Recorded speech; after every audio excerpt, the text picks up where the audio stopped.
Procrastination has a particular emotional architecture. In the moment you decide to scroll through your phone instead of starting the report, to reorganize your desk instead of making the difficult phone call, to watch just one more video instead of confronting the thing you've been avoiding, in that moment, there's a palpable sense of relief. Your brain, which a moment ago was bracing for something unpleasant, relaxes into the comfort of distraction.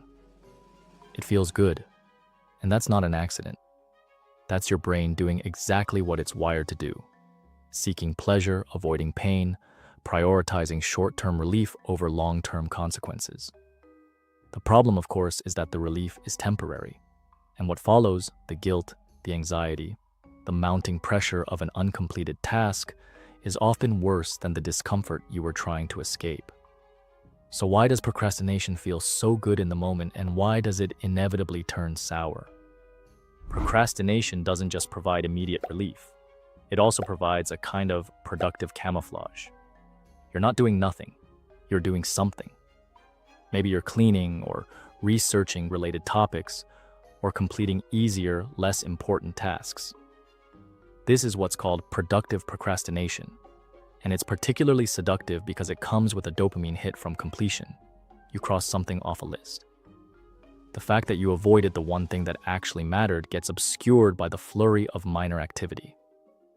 And so the habit loop forms. Each time you complete this loop, you strengthen the neural pathways that make procrastination the default response. This is neuroplasticity working against you. The brain is wiring itself to associate discomfort with avoidance and avoidance with relief. The problem is that the relief is a lie. It's temporary mood repair. You're not actually solving the problem, you're deferring it. And every time you defer it, the problem gets worse. The task becomes more urgent. The consequences become more real. The guilt and anxiety you were trying to escape don't disappear. They intensify. This is the crash that inevitably follows procrastination. This creates what psychologists call cognitive dissonance, the mental discomfort of holding two conflicting beliefs. On one hand, you know you should complete the task. On the other, you're actively avoiding it. The dissonance is uncomfortable, so your brain tries to resolve it. Sometimes this means doubling down on avoidance. Sometimes it means rationalizing the procrastination. I work better under pressure. I just needed a break. This other thing was more important. These rationalizations offer temporary relief, but they don't change the underlying reality. One of the most persistent myths about procrastination is the idea that some people genuinely do their best work under pressure. Research consistently debunks this. Stress and time pressure impair cognitive function. They reduce working memory, narrow focus, increase errors, and limit creativity. What people often mistake for doing their best work is simply the relief of finally completing something.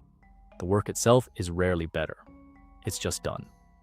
Procrastination feels good because your brain is wired to seek immediate relief from discomfort. It feels bad later because the relief was never real. It was just delay dressed up as escape.